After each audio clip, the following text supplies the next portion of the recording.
अस्सलाम वालेकुम स्टूडेंट। अच्छा बेटा, अब हम डिस्कस करेंगे chapter number 9 diversity among animals के एमसीक्यूज को। पहला क्वेश्चन कह रहा है चूज द इनकरेक्ट पेयर। अब ये हमारे पास ऑप्शंस हैं जिसमें दो चीज़ों के दरमियान पेयर बनाया गया है और क्या वो दोनों चीज़ें आपस में लिंक है या नहीं है।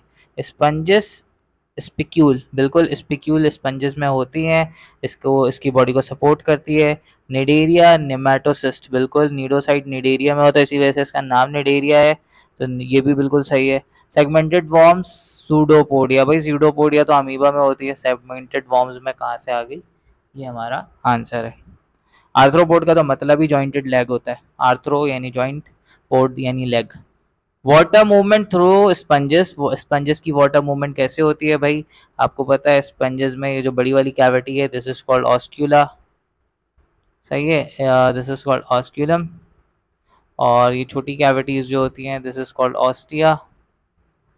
और सॉरी कैविटी कह रहा हूँ, ये जो ओपनिंग होती है और अंदर जो कैविटी होती है दैट इज स्पंजोसील। तो ऑस्टिया से पानी अंदर आता है स्पंजोसील में और फिर ये ऑस्क्यूलम से बाहर निकल जाता है। तो ऑस्टिया से स्पंजोसील और फिर osculum. Choose the term which encompasses all the other in the list. अच्छा, अब ये कुछ टर्म्स हैं इस तरह के एमसीक्यूज को देखो याद रखना।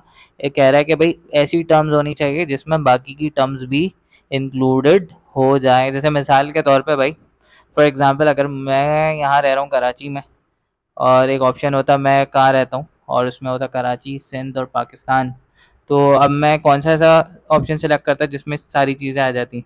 Obviously Pakistan is that part that include all these things, सही है ना। तो खैर ये एक एग्जाम्पल है बस। अब देखो क्या एक चीज़ याद रखना है भाई कि आपके पास जो एनिमल्स होते हैं, जो मेटाजोआ होता है, एनिमल की दो क्लासिफिकेशन है, एक पैराजोआ जिसमें टिश्यू नहीं बनते, एक मेटाजोआ। अब मेटाजोआ दो हिस्सों में डिवाइडेड होता है, एक डिप्लोब्लास्टिक होता है और एक ट्रिप्लोब्लास्टिक होता है, सही है।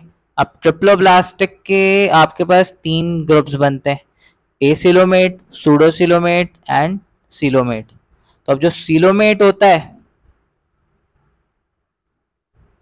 उसके दो ग्रुप्स होते हैं, एक प्रोटोस्टोम होता है, प्रोटो, और एक ड्यूट्रोस्टोम्स होता है।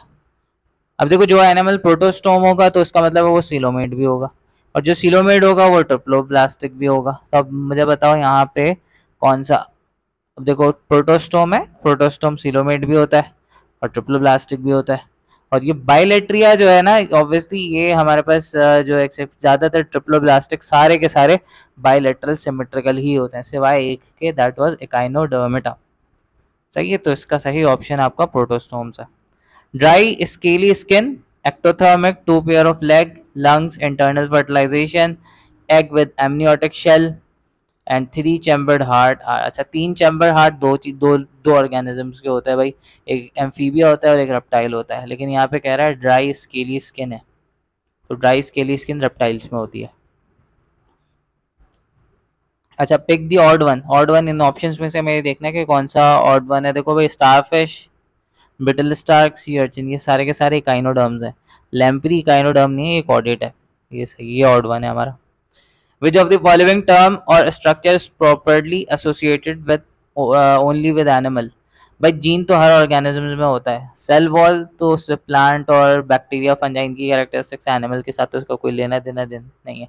ऑटोट्रोफी भी नहीं है। सेक्सुअल रिप्रोडक्शन जितने एनिमल्स हैं सब में एसेक्सुअल हो ना हो, सेक्सुअल रिप्रोडक्शन सब में कॉमन है।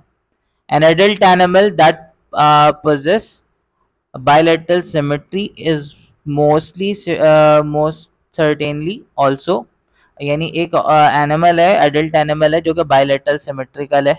अब देखो बायलेटरल सिमेट्रिकल सारे ट्रिप्लोब्लास्टिक होते हैं, अब जब ट्रिप्लोब्लास्टिक है तो दैट मीन इस ट्रिप्लोब्लास्टिक फिर आपके पास सिलोमेट हो भी सकता है, एसिलोमेट भी हो सकता है और सूडोसिलोमेट भी हो सकता है, ड्यूटोस्टोम भी हो सकता है, प्रोटोस्टोम्स भी हो सकता है। लेकिन बायलेटरल कोई भी ऐसा जो है ना हमारे पास डिप्लोब्लास्टिक नहीं होता जो बाइलेटरल हो, तो बाइलेटरल तो टर्म्स एसोसिएट ही ट्रिप्लोब्लास्टिक के साथ की जाती है। Protostomes characteristics generally include which of the following. जो प्रोटोस्टोम्स है, अब प्रोटोस्टोम्स की character mouth that develop secondly, भाई प्रोटोस्टोम्स का मतलब ही ये होता है माउथ पहले डेवलप हो रहा है, ये तो नहीं होगा। रेडियल बॉडी, अच्छा, प्रोटोस्टोम क्योंकि ट्रिप्लोब्लास्टिक है, और प्रोटोस्टोम्स के अंदर 3 फाइलम हमारे पास किताब के हिसाब से इंक्लूडेड है, एनेलिडा, मोलस्का और आर्थ्रोपोडा। तो वो तो सारे बायलेटरल सिमेट्री होती है। Radial cleavage, determinate cleavage, radial cleavage जो है वो ड्यूट्रोस्टोम्स में होता है, तो डिटर्मिनेट क्लीवेज इसका सही ऑप्शन है। सही है, मैं क्लीवेज की डिस्क्रिप्शन में नहीं जा रहा, हमारे पास जो है वरना ये और लंबी वीडियो हो जाएगी। Sponges structural material spicules are manufacture by, अच्छा ये लाइन किताब में कहीं पे भी नहीं लिखी हुई। अच्छा, पिनाकोसाइट्स आउटर लेयर होता है, क्वानोसाइट्स इनर लेयर होता है, पोरोसाइट जो पोर्स बनाता है। तो अब क्या बचा, अमीबोसाइट है रिप्रोडक्टिव स्ट्रक्चर, और अमीबोसाइट में की एक टाइप है स्क्लेरोसाइट्स। स्क्लेरोसाइट्स ही है जो कि स्पिक्यूल्स बनाती है। Thank you.